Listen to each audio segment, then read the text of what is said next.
Queridos irmãos e irmãs, amigos, nós vamos abrir a palavra de Deus na carta de Paulo aos Efésios, no capítulo 4.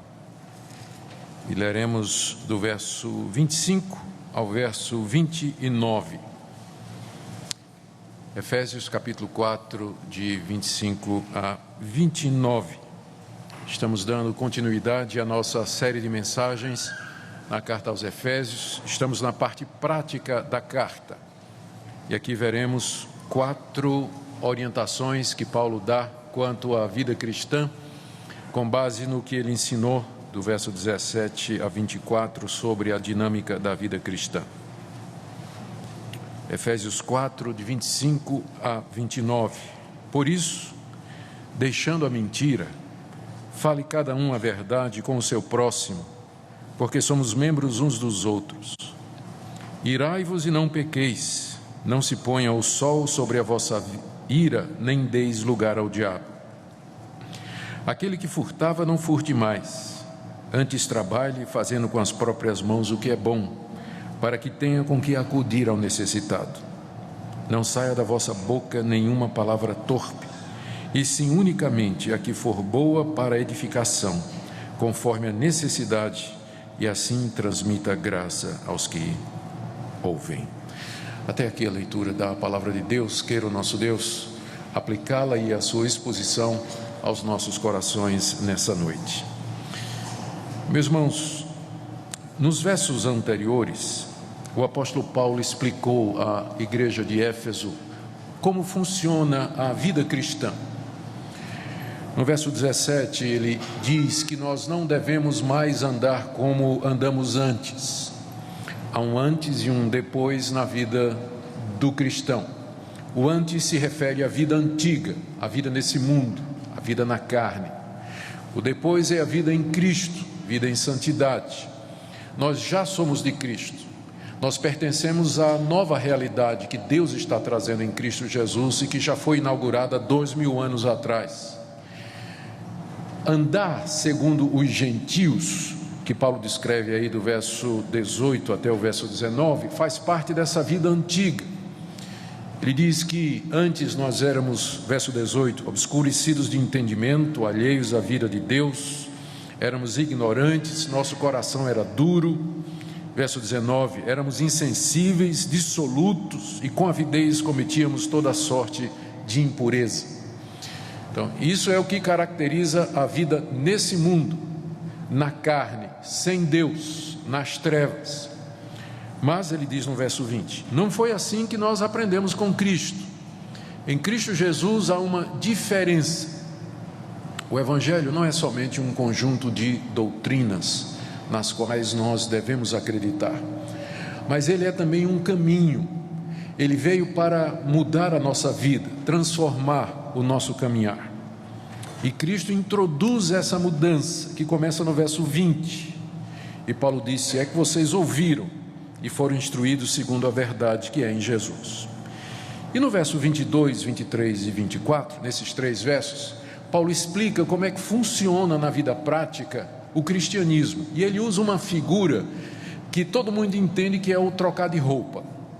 Eu até expliquei no domingo passado como essa figura se aplica. Você chega em casa cansado, suado, tira a roupa, especialmente, né, no calor que nós estamos hoje, provavelmente ela vai estar suada, não é? Então a gente tira a roupa, se renova, toma um banho, se refresca e aí coloca a roupinha nova.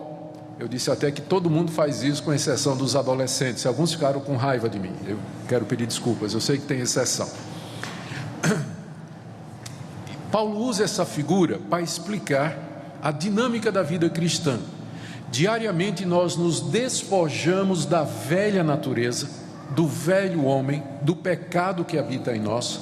Nós nos renovamos no nosso entendimento, no espírito do nosso entendimento, e nós nos vestimos de Cristo. Verso 24. Portanto, são 2 passos. Todo dia nós temos que fazer isso. Dizer não para a velha natureza, representa o despice, renovar o entendimento, e dizer sim para Cristo, que é o novo homem. 2 passos. Se nós ficarmos só no negativo, não, nós vamos cair no legalismo e no moralismo. que são caricaturas do verdadeiro cristianismo. Se nós ficarmos só no positivo, só Cristo, no sentido de só fazer o que é o bem e nunca questionarmos a antiga natureza, nós vamos cair no antinomianismo, que é uma forma de cristianismo que diz que nós não temos regra nem lei. Na verdade, são dois passos que nós temos que tomar. Nós temos que dizer não para o pecado e sim para Deus, todo dia, até aquele último dia que nós vivermos aqui.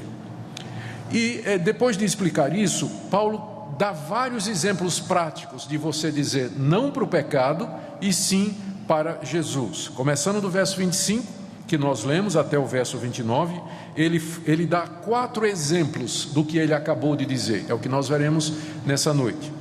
Depois ele dá mais um exemplo com relação a Deus, do verso 30 até o capítulo 5, verso 2. E depois mais 4 exemplos em relação a mim mesmo, como é que funciona no dia a dia, esse não para o pecado e sim para Deus. Essa última parte vai do verso 3 até o verso 17, que nós veremos então na sequência, mas hoje à noite eu quero concentrar nesses 4, vamos chamar de contrastes práticos que o apóstolo Paulo faz, e que tem a ver com a nossa vida. São eles, vocês já perceberam: primeiro, parar de mentir e dizer a verdade, não à mentira, sim para a verdade, verso 25. Não para a mágoa, sim para a ira santa, verso 26 e 27. Não para o roubo e sim para o trabalho, verso 28. Não para a palavra suja e sim para a palavra que abençoa, no verso 29. Então são estes 4 contrastes práticos que nós queremos ver nessa noite, na expectativa de que Deus fale ao seu coração, que o Espírito Santo lhe convença do pecado, do juízo e da justiça, e que aponte Cristo a você como sendo aquele que nos perdoa e nos dá graça para começarmos outra vez.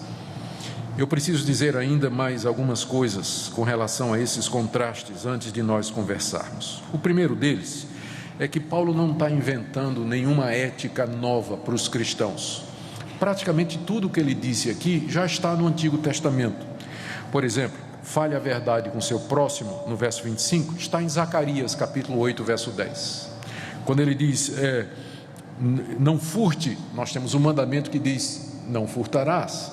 Quando ele diz, não saia da vossa boca nenhuma palavra torpe, e quando no verso 26 ele diz que nós não devemos nos irar, nem dar lugar ao diabo, nada mais é do que o mandamento, não dirás falso testemunho. Então Paulo não está criando uma ética nova para os cristãos, ele está tomando a lei de Deus e dando a sua interpretação e aplicação à luz de Cristo. Isso é importante porque muita gente pensa que nós não temos mais nada a ver com a lei de Deus. Tem muitos cristãos que acham que o que nós temos que fazer é amar a Deus e o próximo. Mas a pergunta que nós fazemos é o seguinte: como é que você ama o seu próximo? Tem muita gente que acha que a ética do cristão é só o amor. Tudo bem. Como é que você ama o seu próximo? Eu vou lhe dizer como é que você ama o seu próximo. Você não quer a mulher dele, você vai respeitar o nome dele, você vai respeitar a propriedade dele, você vai respeitar a vida dele, em outras palavras, os 10 mandamentos. Você diz, não, mas tem que amar a Deus sobre todas as coisas. O que significa amar a Deus sobre todas as coisas? Não terás outros deuses diante de mim, não farás para ti imagem de escultura, não tomarás o meu nome em vão. Então, no fim, você sempre volta para os 10 mandamentos, porque eles são a expressão da santidade de Deus, quem é Deus e o que Ele quer de nós. Então o cristianismo não inventou uma ética nova, apenas nos disse em que poder ou de que maneira nós podemos viver para agradar a Deus. O que está a diferença?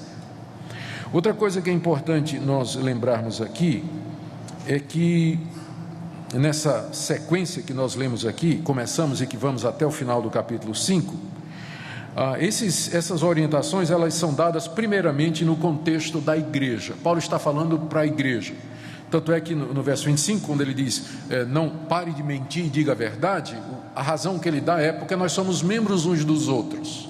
Mas isso não quer dizer que você é livre para mentir para o descrente, porque algumas religiões dizem que para os de casa você tem uma ética, mas para os de fora é outra coisa.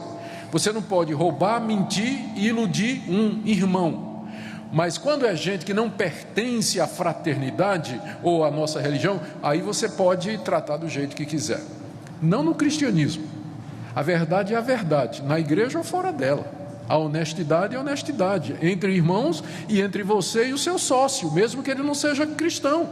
E nos seus negócios, mesmo que não sejam negócios com gente que é crente, mas a honestidade é sempre honestidade. Porque a lei de Deus é para todos, a vontade dele é para todos nós. Então, embora o foco principal do que Paulo esteja dizendo aqui é para a igreja, mas isso não significa que se resume aos limites da comunidade cristã, mas extrapola e alcança toda a sociedade. É assim que eu tenho que ser, sempre, em todo lugar, falando a verdade, entre os irmãos e lá no meu trabalho, na minha escola, nos meus relacionamentos. Outra coisa que eu queria chamar a sua atenção aqui é para o fato de que a cada vez que Paulo diz assim, não faça isso, mas faça isso, ele dá um motivo. Isso é muito importante, porque Deus não quer que nós obedeçamos sem que nós entendamos o motivo pelo qual nós temos que fazer determinadas coisas. Então ele é tão misericordioso que mesmo que ele não precisasse, bastava ele dizer, é assim porque eu quero, porque ele é Deus. Ele pode fazer o que ele quiser, mas ele é tão misericordioso que ele diz assim, não faça isso por causa disso, como que querendo nos persuadir, querendo nos convencer de que fazer isso é a melhor coisa. E aqui a gente vê a grande misericórdia de Deus. Uma outra coisa que é bom nós lembrarmos aqui é que estas coisas não salvam. Nós não vamos fazer isso para sermos salvos. Quando diz assim, pare de mentir e diga a verdade, eu vou parar de mentir e falar a verdade, não porque com isso eu queira ganhar um lugar no céu, ou merecer o perdão de Deus, ou receber de Deus algum favor. Não, eu vou fazer isso porque eu já recebi de Deus algum favor. Você percebe aqui no verso 25, que ele começa assim, por isso, ou seja, ele está remetendo a uma razão anterior. E que razão anterior é essa? É o que vem no livro todo.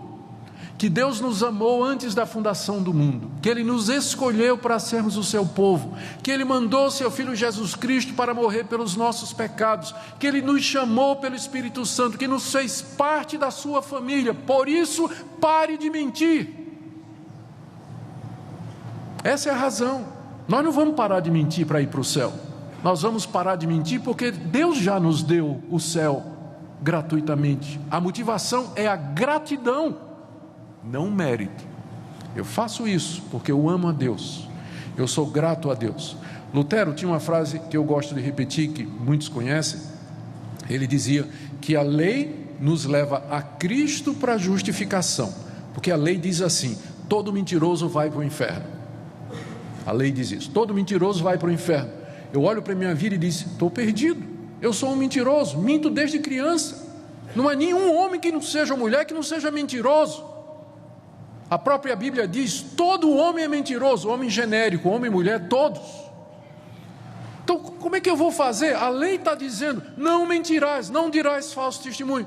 Então Deus diz, a lei está dizendo a você que você precisa de alguém que lhe salve da sua mentira, alguém que lhe perdoe. E aí a lei me empurra para a cruz. Eu vejo Cristo Jesus na cruz morrendo pela minha mentira, sofrendo o preço da minha disfarçatez, e creio nele e sou perdoado. Me aproximo dele, me ajoelho e digo, mestre, o Senhor perdoou a minha mentira, de que maneira eu posso te agradecer? Resposta de Jesus, não mentirás. A lei me leva a Cristo para a justificação, e Cristo me manda de volta à lei para a gratidão. Você quer agradar a Deus, você quer agradecer a Ele, que Ele lhe perdoou de todas as suas mentiras, não minta mais. É assim que funciona na vida cristã. Você diz não para a mentira, você diz sim para a verdade, por causa de tudo aquilo que Cristo já fez por você, pelo fato de que Deus é quem Ele é, e porque Ele nos ama e já nos recebeu. Creio que agora nós estamos prontos, né? Para dar uma olhadinha nesses 4 contrastes. O primeiro já mencionei, que ele vem na frente, está aí, verso 25, por isso, eu já expliquei o por isso, deixando a mentira, fale cada um a verdade com o seu próximo, porque somos membros uns dos outros. Nós sabemos que há diversas maneiras de mentir: falsear a verdade, dizer a verdade em parte, ficar quieto quando a gente devia falar, né? Se omitir. Tem várias maneiras da gente mentir. Todas elas são condenadas pela palavra de Deus. Alguns querem dizer que há situações em que prevalece o mal menor, entre você entregar um judeu fugitivo durante a Segunda Guerra Mundial e você dizer a verdade onde ele estava escondido. Era preferível mentir para salvar a vida do judeu que estava escondido na sua casa. E eu posso entender essa lógica, mas ainda assim é mentira. Ainda assim é mentira, não deixa de ser, é pecado do mesmo jeito. Tem uma consequência menor do que a morte, mas é pecado e tem consequência do mesmo jeito. Nunca vai chegar um momento em que você possa dizer que alguma forma de mentira é justificável e aceito diante de Deus. Sempre é pecado mesmo, porque o nosso Deus é o Deus da verdade. Ele é um Deus que ama a retidão. Na Bíblia, a mentira é sempre atribuída ao diabo. Inclusive, ele é chamado o pai da mentira. Então, não tem como justificar que nós contemos uma mentira, vivamos uma mentira, passemos uma mentira adiante, nos protejamos através de mentira, nos desculpemos contando mentira. A palavra de Deus é muito clara. Deus não, está escrito, não dirás falso testemunho. Do jeito que a ordem está construída aqui na língua original, é como se Paulo estivesse dizendo, não continuem a mentir. É o imperativo negativo de uma forma verbal que quer dizer, interrompe a continuidade. E a gente pode entender o motivo. Esses cristãos de Éfeso, eles eram pagãos, e no paganismo, na cultura pagã da sua época, a mentira era uma coisa extremamente comum, era aceita. E eu fico pensando na similaridade com o nosso país. O brasileiro é conhecido pelo jeitinho, e eu não me orgulho disso. E eu acho que você também não devia se orgulhar disso. Mas nós somos conhecidos porque nós somos um país do jeitinho.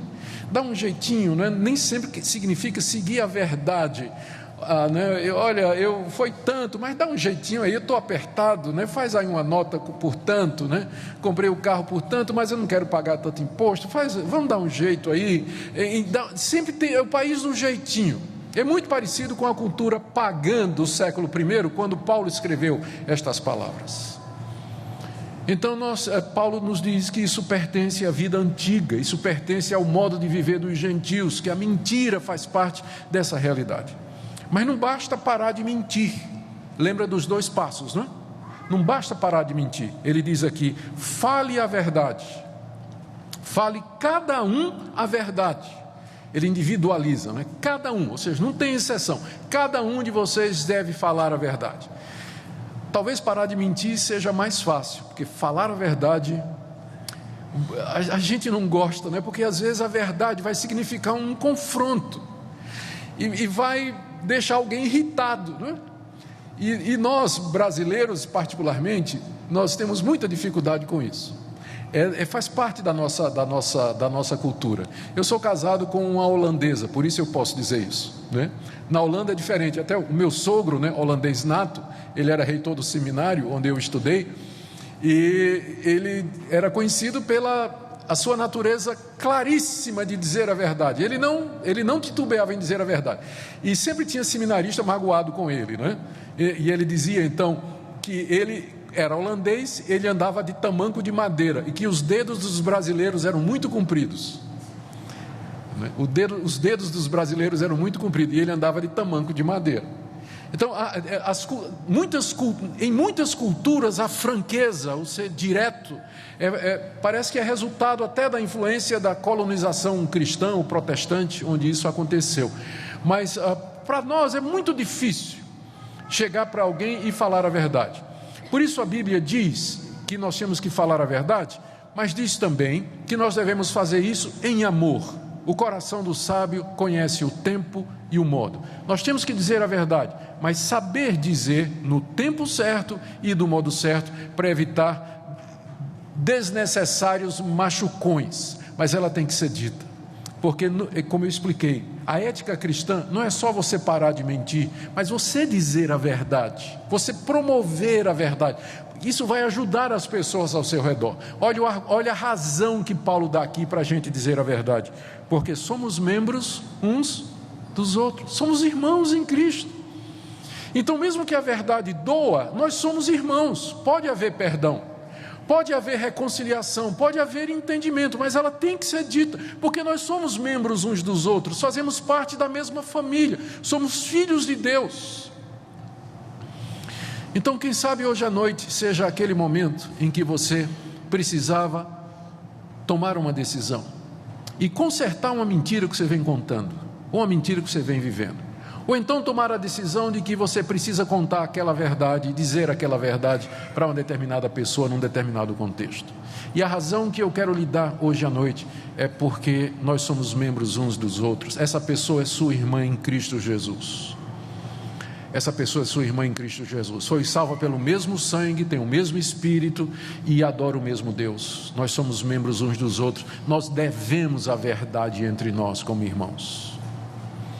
Segunda parte, ou segundo contraste que Paulo faz, está aí no verso 26 a 27. Irai-vos e não pequeis. Então o contraste é esse, só que aqui ele começa ao contrário, né? Se a gente for seguir a nossa sequência, ele deveria dizer assim: não pequem, mas fiquem irados. A gente fica, puxa, eu não estou entendendo o que é que Paulo quer dizer, até porque no verso 31, ele diz assim: longe de vós toda amargura, cólera e ira. No verso 31 ele diz para a gente deixar a ira de lado, mas aqui ele diz irai-vos. Como é que é isso?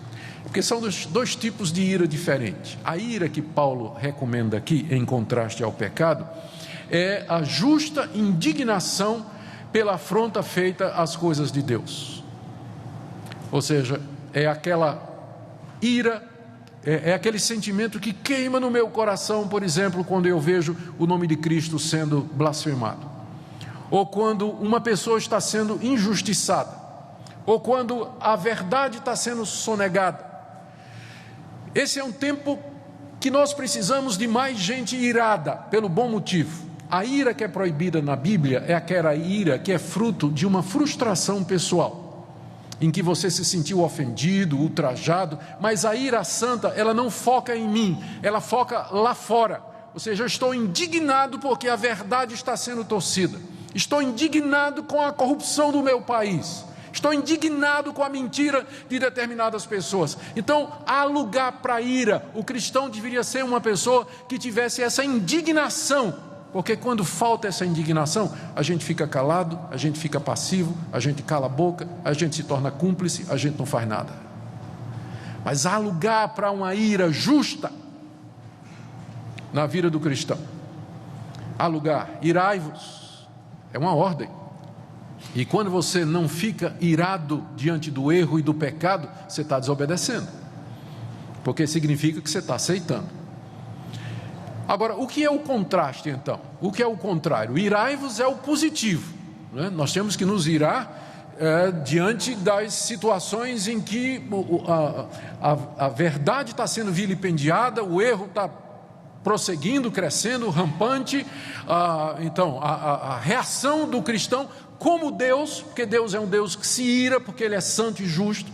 Então, a semelhança de Deus, nós devemos nos irar, né? Sentir esse sentimento de justa indignação. O que é o contrário disso? Porque Paulo diz: irai-vos e não pequeis. O que seria pecar? Pelo que Paulo está dizendo aqui, significa você deixar que a ira, a ira santa, justa, ela se transforme numa outra emoção do tipo assim: rancor, vingança, mágoa, ódio. É muito fácil isso acontecer. Tanto é que ele diz aqui: não se ponha o sol sobre a vossa ira. Ou seja, fique irado quando você estiver diante do erro e do pecado, mas não fique por muito tempo, porque com facilidade, de um dia para o outro, não se põe o sol sobre a vossa ira, de um dia para o outro, essa emoção que você abrigou, ela pode descambar e virar uma mágoa, um ressentimento ou um ódio, especialmente se isso envolver um relacionamento entre duas pessoas. Uma pessoa pecou contra você, Você pode ficar irado, né? Esse é o sentimento da injustiça que foi feita e praticada, mas isso não pode passar para o dia seguinte, porque vai virar o quê? Mágoa, ressentimento, desejo de vingança, afastamento, indiferença. Não se põe o sol sobre a vossa ira. E vocês perceberam o que Paulo diz em seguida? Não deis lugar ao diabo. É significativo isso, porque o diabo vai usar, quando a mágoa se instala no coração, ela pode ter começado com uma justa indignação, né? Você está indignado, com razão, mas você deixou isso passar da noite para o dia, né? O sol se pôs e você continuou irado, e aquilo virou um ressentimento, uma mágoa. Aquilo você está dando lugar ao diabo, porque Satanás vai usar cristãos ofendidos, cristãos magoados, cristãos ressentidos para provocar divisão na igreja, crítica, calúnia, briga, dissensão, perturbar a paz. Cristãos ressentidos são presas fáceis do diabo. Não dê lugar ao diabo, não deixa a justa indignação passar de uma noite para outra. No dia seguinte você já vai tratar com aquela serenidade que caracteriza os cristãos. O fruto do Espírito é domínio próprio. E você então vai resolver o assunto com perdão, reconciliação, confronto, conversa, oração conjunta. Mas à medida que você vai deixando aquilo ficar no seu coração, aquilo vai criando instrumento e material que o diabo vai usar, é dar munição ao diabo. Cristãos magoados. E quando isso entra no casamento, gente, você pode ficar com raiva do seu marido, provavelmente você tem razão, mas isso não pode virar à noite sem você resolver, sem conversar. Por isso que a melhor coisa é toda noite colocar o dia em ordem. Como foi o dia hoje? Tem alguma coisa? Eu tenho que lhe pedir perdão por alguma coisa? Ele vai ofender. Querido, você sabe como é. Não pode falar. Eu não quero ofender você. Diga, a Bíblia está dizendo, não pode passar da noite. Posso falar? Pode sim, né? Não deixa passar da noite para o dia, porque aí passou, aí aquilo vai ficando no coração, aí vai juntando com outras coisas, e Satanás começa a chegar e dizer: ele não te ama. Ele não dá mínima para você, machucou você e não está nem aí. Isso é mesmo, né? E vai aumentando. Daqui a pouco os casais não têm mais nenhuma comunicação, não tem mais prazer em estar juntos, e nem sabem mais porquê. Faz tanto tempo que tinha acontecido a primeira vez. Não se ponha o sol sobre a vossa ira, não deis lugar ao diabo. O diabo usa crente magoado, ressentido, mágoas de anos, para destruir amizades, perturbar a paz da igreja. Resolva. Hoje à noite, talvez você tenha que fazer uma lista, mas diz: Senhor, eu vou conversar com essa pessoa, eu vou acertar meu relacionamento com essa pessoa, eu vou pedir perdão se preciso for, dizer a verdade em amor, mas eu não quero ser um instrumento nas mãos de Satanás para perturbar a paz da igreja. Verso 28, você tem o terceiro contraste: aquele que furtava, não furte mais, antes trabalhe, fazendo com as próprias mãos o que é bom, para que tenha com que acudir ao necessitado. O negativo é: aquele que furtava, não furte mais. Pare de roubar. O roubo era muito aceito, o furto era muito aceito na cultura pagã, na época do apóstolo Paulo. E, como eu disse, há muitas semelhanças entre a cultura daquela época e a cultura brasileira, especialmente agora por causa da situação econômica que pressiona as pessoas. A tentação à desonestidade pode aumentar, porque é fácil ser honesto quando você ganha bem. Quero ver você ser honesto quando você tem que tomar determinadas decisões na ponta do lápis, e você tem que sacrificar alguma coisa. Então, a época que nós estamos vivendo é uma época em que essa tentação aqui, ela pode ser maior para alguns. Então, aquele que furtava antes de conhecer a Cristo, não furte mais, porque isso não é aceitável diante de Deus. Está escrito: não furtarás. E esse mandamento continua sendo a expressão da vontade de Deus para nós. E nós sabemos que, da mesma forma que todos nós mentimos, todos nós cometemos pequenos furtos.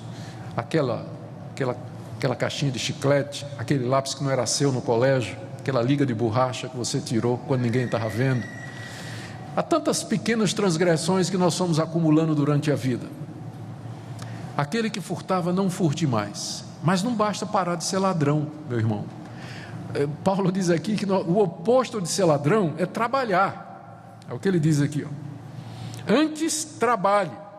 Eu sei que falar em trabalho hoje no Brasil está meio complicado. Você pode até dizer assim, pastor, eu quero trabalhar, mas não tem emprego. Eu entendo. Mas o furto nunca é opção. Nunca é. E nós temos que orar pelo nosso país, para que essa situação melhore, sem dúvida nenhuma, para que nós possamos, olha o que Paulo diz aqui, trabalhar, fazendo com as mãos o que é bom, para que eu tenha um carro do ano, certo? Não, para que eu tenha com que acudir ao... Olha a motivação que Paulo coloca aqui para o trabalho. Ele não está dizendo que eu não tenho que me preocupar com a minha esposa, com os meus filhos, mas a motivação que ele coloca para que você trabalhe é para que você acuda ao necessitado. E esse conceito ele pode mudar nossa vida completamente, especialmente na sociedade que nós vivemos, que nós queremos estudar, nós queremos nos diplomar, ter uma boa profissão, especialmente aquelas que pagam mais, porque o nosso alvo é a casa própria, ter uma família, ter um carro e ter uma boa aposentadoria. Mas será que é essa a motivação que Deus nos dá para trabalhar? Em nenhum lugar na Bíblia. Sempre o motivo é: trabalhe para que você tenha com que ajudar os outros. Essa é a ética cristã do trabalho, é voltada para os outros. A nossa sociedade tem produzido jovens egoístas, centrados em si mesmos, que só pensam na sua carreira e na sua profissão.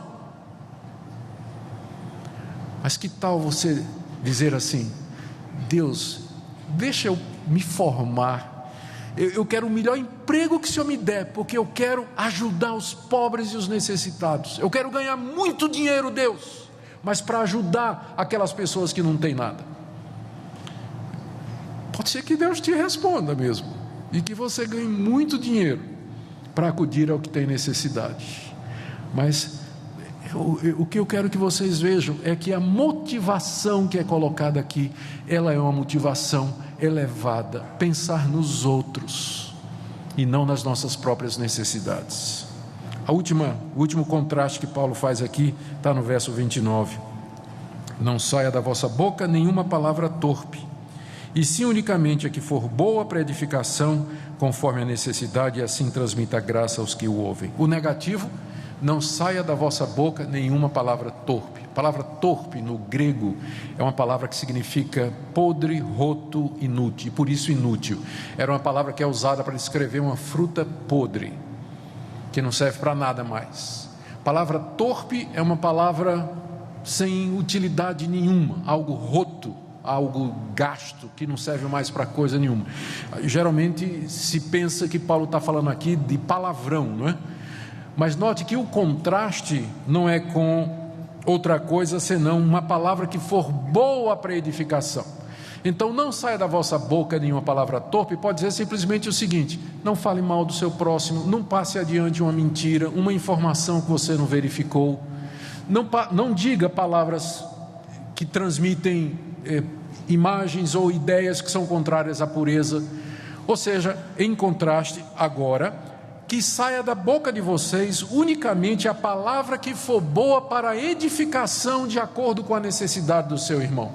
Já pensou a diferença que seria se nós consagrássemos a nossa boca para só dizer aquilo que edifica e abençoa as pessoas? Quando chegasse uma palavra torpe para nós, a gente transforma em outra coisa.